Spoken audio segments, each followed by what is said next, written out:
Hello दोस्तों, PS class में का स्वागत है। आज अपन इंडिया जीके के टॉप मोस्ट क्वेश्चन लेके फिर से हाजिर हो गए हैं। अगर आपने पहले वाले वीडियोस नहीं देखे हैं तो वो भी जाके जरूर देखिएगा। सारे के सारे इंपॉर्टेंट क्वेश्चन हैं और बार बार जैसे क्वेश्चन एग्जाम में पूछे जा रहे हैं मैं वैसे ही क्वेश्चन करने का प्रयास कर रहा हूँ। अब इससे पहले भी मैं आपको एसएससी जीडी के लिए साइंस की और इंडिया जीके की बहुत सारी क्लासेस करवा चुका हूँ, तो वो भी जाके जरूर देखिएगा। बहुत इंपॉर्टेंट क्वेश्चन किए अपन ने पहले भी। तो क्लास शुरू करते हैं। भारत कौन से गोलार्ध में स्थित है? और आज का अपने क्लास का टॉपिक होगा भारत का भूगोल। तो भारत कौन से गोलार्ध में स्थित है? दक्षिणी गोलार्ध में, उत्तरी पूर्वी गोलार्ध में, पश्चिमी गोलार्ध में या उत्तरी गोलार्ध में? तो इसको समझने के लिए सबसे पहले अपन विश्व में भारत की स्थिति को देखने के लिए एक विश्व की अंदर भारत की स्थिति देखते हैं। जैसे इस प्रकार से ये ग्लोब है, इस ग्लोब के अंदर में अपन अगर देखेंगे तो भारत कहाँ पे स्थित होगा? तो भारत देखिए इस प्रकार से इसको बांटेंगे दो भाग, चार भागों में बांट सकते हैं अपन। ये तो होगी 0 डिग्री देशांतर रेखा। देशांतर रेखा को मैं देश से लिखूंगा तो ये 0 डिग्री देशांतर रेखा। और ये बीचों बीच की जो ये लाइन हो गई वो होगी 0 डिग्री अक्षांश रेखा। अक्षांश और देशांतर रेखाओं के आधार पर ही पूरी पृथ्वी को बांटा गया है, ये आपको ध्यान होना चाहिए। तो ये 0 डिग्री देशांतर रेखा, ये 0 डिग्री अक्षांश रेखा। अब अपन इसको थोड़ा बड़ा करके देखते हैं इस ग्लोब को कि कैसे कैसे अपन स्थित होगा। तो ये 0 डिग्री देशांतर रेखा और उसके बाद में ये 0 डिग्री अक्षांश रेखा, ये हो गई देशांतर रेखा। तो भारत कहाँ पे स्थित होता है? तो ये देखिएगा भारत की स्थिति होती है लगभग इस दिशा में, यहां पर स्थित है भारत। भारत इस जगह पर स्थित है। तो यहां पर स्थित होने के कारण इसकी स्थिति कुल मिलाकर के ये 0 डिग्री अक्षांश रेखा होती है। 0 डिग्री अक्षांश रेखा, इससे ऊपर स्थित है भारत। इस दिशा में भारत स्थित है। यहां पर अपन देखेंगे तो ये भारत की स्थिति होगी। तो यहां पर से गुजरने वाली जो रेखा है वो कर्क रेखा है। यहां पर से 23.5 डिग्री गुजरने वाली रेखा है वो मकर रेखा है। और ये बीचों बीच 0 डिग्री अक्षांश रेखा है जिसको विषुवत रेखा भी बोला जाता है। और ये 0 डिग्री देशांतर रेखा है जो कि यहाँ पे दक्षिण में स्थित है, जो कि यहाँ पे भारत के थोड़ा दक्षिण में स्थित है। अब देखिएगा ये स्थिति कौन सी है? ये स्थिति है पूर्व की तरफ चलते हैं। ये अपन की स्थिति है पूर्व की तरफ, जापान की तरफ चलने वाली स्थिति ये है। तो इधर हो गया पूर्व और इधर हो गया पश्चिम, ऊपर हो गया दक्षिण देशांतर रेखा के हिसाब, सॉरी ऊपर हो गया उत्तर।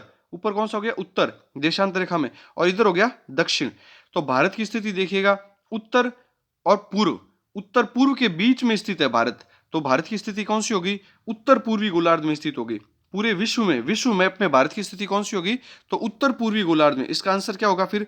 इसका आंसर होगा भारत की स्थिति उत्तर पूर्वी गोलार्ध के अंदर स्थित है। एक बार वापस समझ लीजिएगा, भारत इस जगह स्थित है। भारत इस जगह स्थित है, ये है अपना उत्तर, ये हो गया, ये हो गया इसमें पूर्व पूर्व, ये पश्चिम और ये दक्षिण।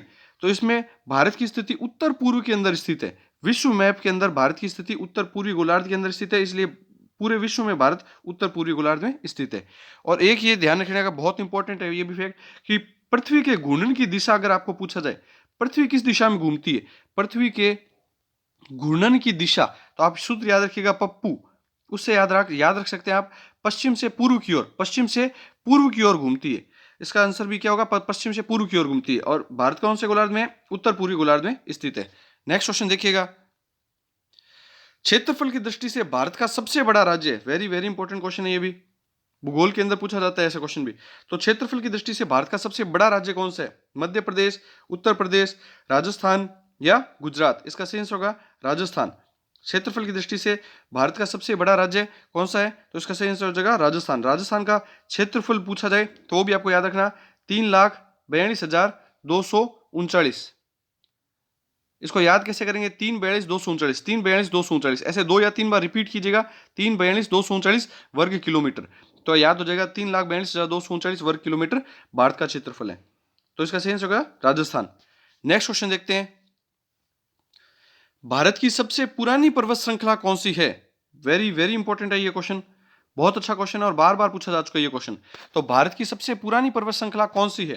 अरावली, पश्चिमी घाट, हिमालय या सतपुड़ा? इसमें ज्यादातर बच्चे कंफ्यूज होकर हिमालय की तरफ चले जाएंगे। इसका आंसर अरावली पर्वतमाला होगा। इसका आंसर क्या होगा? अरावली पर्वतमाला। और भारत की सबसे नवीनतम पूछी जाए तब आपको हिमालय की तरफ जाना है। सबसे नवीनतम पूछी जाए, सबसे नई पूछी जाए तो नवीनतम तो ये है हिमालय। और सबसे पुरानी पूछी जाए तो आपको याद रखना है अरावली पर्वतमाला सबसे पुरानी पर्वतमाला है। अब इसके साथ में भी एक्स्ट्रा फैक्ट देखते हैं, अरावली पर्वतमाला कहां से शुरू होकर के कहां पे खत्म होती है? तो अरावली पर्वतमाला की लंबाई कितनी है? पर्वतमाला की लंबाई है, सबसे पहले लंबाई नोट कीजिएगा, 692 किलोमीटर इसकी लंबाई है। 692 किलोमीटर इसकी कुल लंबाई है। और यह शुरू होती है गुजरात से। यह शुरू कहाँ से होती है? गुजरात में एक जगह पड़ती है खेड़ब्रह्म, तो गुजरात से ये शुरू होती है और दिल्ली की रायसीना पहाड़ी, जहां पर राष्ट्रपति भवन बना हुआ है, रायसीना पहाड़ी, दिल्ली की रायसीना पहाड़ी तक ये अरावली पर्वतमाला फैली हुई है। ये आपको ध्यान रखना है, दिल्ली तक फैली हुई है। ये गुजरात से शुरू होकर के राजस्थान और वहां से होकर के वो दिल्ली तक फैली हुई है। ये आपको ध्यान रखना है, गुजरात से लेकर के ये दिल्ली तक फैली हुई है। 692 किलोमीटर की टोटल लंबाई है। और एक बहुत ज्यादा इंपॉर्टेंट क्वेश्चन बता देता हूं इसमें अरावली से संबंधित, ये कौन से काल से संबंधित है, ये बार बार पूछी जाती है। तो ये प्री कैम्ब्रियन काल से संबंधित है। कौन से काल से संबंधित है? प्री कैम्ब्रियन काल से संबंधित है। और कौन सी श्रेणी में आती है ये काल? ये कालखंड कौन सी श्रेणी में आता है? तो वलित पर्वत श्रृंखला की श्रेणी में आता है। तो ये वलित पर्वत श्रेणी है, वलित पर्वत श्रृंखला की श्रेणी में आता है। और इसका सही आंसर होगा भारत की सबसे पुरानी पर्वत श्रृंखला अरावली पर्वत श्रृंखला है। नेक्स्ट क्वेश्चन देखते हैं। स्थल का वह भाग जो तीन तरफ से जल से घिरा हो को कहते हैं। वेरी वेरी इंपॉर्टेंट क्वेश्चन है ये भी। स्थल का वह भाग जो तीन तरफ से जल से घिरा हुआ हो, उस भाग को क्या कहा जाता है? इसको भी आप अच्छे से समझिएगा, इसमें भी भारत से जुड़ी हुई कोई ना कोई चीज आपको देखने को समझने को मिलेगी। तो इसका सही आंसर बताइए, क्या कहा जाता है उसको? महाद्वीप कहा जाता है क्या? प्रायद्वीप कहा जाता है, या द्वीप कहा जाता है, या उक्त कोई नहीं? तो इसका सही आंसर होगा प्रायद्वीप कहा जाता है। स्थल का वह भाग जो तीन तरफ से जल से घिरा है उसको प्रायद्वीप कहा जाता है। अब देखिएगा कैसे कहा जाता है, ये कैसे समझना है अपने को, ये देखिएगा।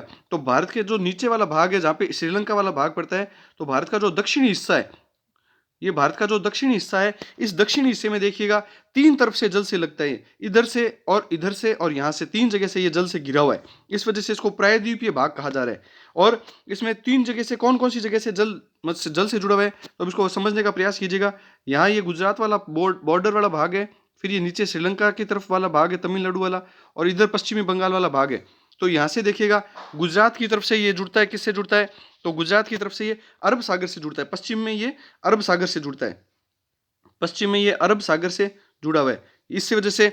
और यह पूर्व में बंगाल की खाड़ी की तरफ से जुड़ा हुआ है, और पूर्व में पश्चिम बंगाल है, वहां पे बंगाल की खाड़ी से जुड़ा हुआ है, ये बंगाल की खाड़ी से जुड़ा हुआ है। और यहाँ पर दक्षिण में तमिलनाडु की तरफ से ये हिंद महासागर से जुड़ा हुआ है। किससे जुड़ा हुआ है? हिंद महासागर से जुड़ा हुआ है। तो इस प्रकार आप देख सकते हैं तीन जगह से घिरा हुआ है, तीन तरफ से जल से घिरा होने के कारण इसे प्रायद्वीप कहा जाता है। तो भारत एक प्रायद्वीप है, ये भी आप समझ सकते हैं। नेक्स्ट क्वेश्चन देखते हैं। पंबन द्वीप स्थित है। वेरी वेरी इंपॉर्टेंट क्वेश्चन है, बार बार पूछा जा चुका है ये क्वेश्चन। पंबन द्वीप कहां पे स्थित है? तो इसका सही आंसर बताइएगा। भारत व श्रीलंका के बीच स्थित है, जापान व कोरिया के बीच स्थित है, यूके व फ्रांस के बीच स्थित है, या भारत व पाकिस्तान के बीच स्थित है? तो इसका सही आंसर होगा भारत व श्रीलंका के बीच स्थित द्वीप का नाम क्या रखा गया? पंबन द्वीप रखा गया। नेक्स्ट क्वेश्चन देखते हैं। पाक जल संधि किन दो देशों के बीच स्थित है? स्टार लगा लीजिए, बहुत इंपॉर्टेंट क्वेश्चन है, ज्यादातर बच्चे इस क्वेश्चन को गलत कर देते हैं। तो पाक जल संधि किन दो देशों के बीच स्थित है? भारत श्रीलंका, श्रीलंका मालदीव, मालदीव व भारत व पाकिस्तान। ज्यादातर बच्चे भारत व पाकिस्तान की तरफ जाएंगे, लेकिन इसका आंसर ये नहीं होगा। इसका आंसर होगा भारत व श्रीलंका के बीच स्थित संधि, जल संधि को क्या नाम दिया गया है? पाक जल संधि नाम दिया गया है। नेक्स्ट क्वेश्चन देखते हैं। भारत की सर्वोच्च पर्वत श्रेणी शिखर है, स्टार लगा लीजिए, बहुत ज्यादा इंपॉर्टेंट क्वेश्चन है ये भी। भारत की सर्वोच्च पर्वत शिखर कौन सा है? इसका सही आंसर बताइए। Kanchenjunga, Godwin Austen, mount Everest, या नंदा देवी? तो इसका सही आंसर होगा भारत की सर्वोच्च पर्वत शिखर श्रृंखला कौन सी है? तो गॉडविन ऑस्टिन है। अब इससे संबंधित बहुत ज्यादा इंपॉर्टेंट एक्स्ट्रा फैक्ट देखते हैं अपन, इसमें क्या क्या एक्स्ट्रा फैक्ट है। गॉडविन ऑस्टिन को और किस नाम से जाना जाता है, ये आपको ध्यान रखना है। गॉडविन ऑस्टिन जो पर्वत मतलब जो है सर्वोच्च पर्वत है भारत का, वह केटू नाम से भी जाना जाता है, ये भी आपको ध्यान रखना है। जो कि कहां पे स्थित है? पाक ऑक्यूपाइड कश्मीर, पाकिस्तान अधिकृत कश्मीर के अंदर स्थित है, और ये भारत का ही भाग माना जाता है। तो भारत की सबसे ऊंची चोटी गॉडविन ऑस्टिन को माना जाता है। और अगर आपसे ऐसा पूछा जाए कि भारत में स्थित सबसे ऊंची चोटी कौन सी है, सबसे ऊंची चोटी, तब आपको कंचनजंगा की तरफ जाना है। और उसके अलावा अगर भारत की सर्वोच्च सबसे ऊंची चोटी पूछी जाए तो आपको गॉडविन ऑस्टिन की, और भारत में स्थित पूछा जाए तब आपको कंचनजंगा की तरफ जाना है। और भारत की सर्वोच्च चोटी पूछा जाए तो गॉडविन ऑस्टिन या फिर केटू की तरफ जाना है, जो कि पाक ऑक्यूपाइड कश्मीर के अंदर स्थित है, जो कि ट्रांस हिमालय का भाग है। जो कि कौन से हिमालय का भाग है? ट्रांस हिमालय का भाग है, उसके अंदर स्थित है। ये भी आपको ध्यान में रखना है। और इसकी लंबाई आपको याद होनी, ऊंचाई याद होनी चाहिए इसकी। भारत की सर्वोच्च ऊंची चोटी जो सबसे ऊंची चोटी है, उसकी लंबाई आपको याद होनी, ऊंचाई याद होनी चाहिए। 8,611 मीटर के आसपास इसकी लंबाई है, लगभग इसके आसपास इसकी ऊंचाई है। नेक्स्ट क्वेश्चन देखते हैं, भारत के लगभग मध्य से होकर गुजरने वाली अक्षांश रेखा, वेरी वेरी इंपॉर्टेंट है ये भी, भारत के लगभग बीचों बीच से होकर के गुजरने वाली अक्षांश रेखा कौन सी है? अभी अभी अपन ने विश्व भूगोल के अंदर भारत की स्थिति में देखा था, जैसे इस प्रकार से ये भारत का मैप है, तो इस भारत के मैप के अंदर बीचों बीच से होकर के गुजरने वाली, ये से बीचों बीच से होकर के गुजरने वाली अक्षांश रेखा कौन सी है? देशांतर रेखा सीधी निकलती है, ऐसे खड़ी होती है, वो होती है देशांतर रेखाएं, जो इस प्रकार से आड़ी होती है वो होती है अक्षांश रेखाएं। तो बीच से भारत के लगभग मध्य से काटने वाली अक्षांश रेखा का नाम बताइए। मकर रेखा, कर्क रेखा, विषुवत रेखा या उक्त कोई नहीं। विषुवत रेखा तो भारत से इस प्रकार से नीचे थी, थोड़ा और नीचे थी, जिसको 0 डिग्री अक्षांश रेखा नाम दिया गया था, और इस प्रकार से सीधी खड़ी रेखाएं थी वो देशांतर रेखाएं खिला रही थी। और जो 23.5 डिग्री उत्तरी अक्षांश में, भारत कौन सी गोलार्ध में है? उत्तर पूर्वी गोलार्ध में, तो 23.5 डिग्री उत्तरी अक्षांश में जो रेखा थी उसका नाम है कर्क रेखा। उत्तरी अक्षांश रेखा है ये, अक्षांश रेखा में भी आप याद रखिएगा, उत्तरी अक्षांश रेखा 23.5 डिग्री जो रेखा है उसका नाम है कर्क रेखा। अब देखिएगा, ये भारत के बीच से होकर गुजरी, तो कितने राज्यों से होकर के गुजरती है, ये बहुत बार पूछा जाता है, तो इसको भी आप अच्छे से समझिएगा। इसके लिए मैं आपको सूत्र बताऊंगा, बहुत ही सिंपल ट्रिक है। इसके लिए आप सूत्र याद कीजिएगा, मित्र पर गमछा झाड़, ये टिक लिख लीजिएगा, मित्र पर गमछा झाड़, झाड़।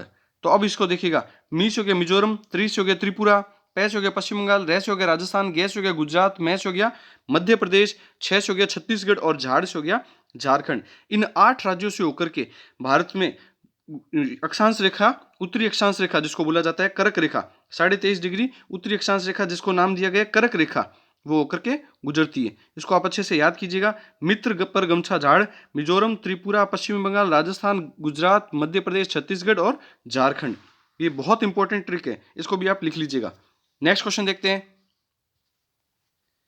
केरल के तटीय भाग में मानसूनी बौछारों को कहा जाता है, स्टार लगा लीजिए, वेरी वेरी इंपॉर्टेंट क्वेश्चन है। केरल के तटीय भाग में मानसूनी बौछारों को क्या कहा जाता है? काल वैसाखी, मावठ, आम्र वर्षा या उक्त कोई नहीं। तो इसका सही होगा आम्र वर्षा, उसको आम्र वर्षा के रूप में जाना जाता है। और केरल का तटीय भाग क्या कहलाता है? मालाबार तट कहलाता है, ये भी आपको याद रखना है, मालाबार तट कहलाता है, बहुत इंपॉर्टेंट है ये भी। नेक्स्ट क्वेश्चन देखते हैं, मोरनी हिल्स कहाँ स्थित है? स्टार लगा लीजिए, बहुत बार पूछी जा चुकी है ये। मोरनी हिल्स कहाँ स्थित है?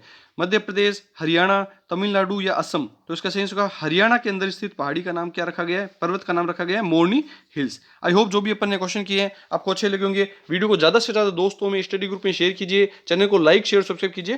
Thank you.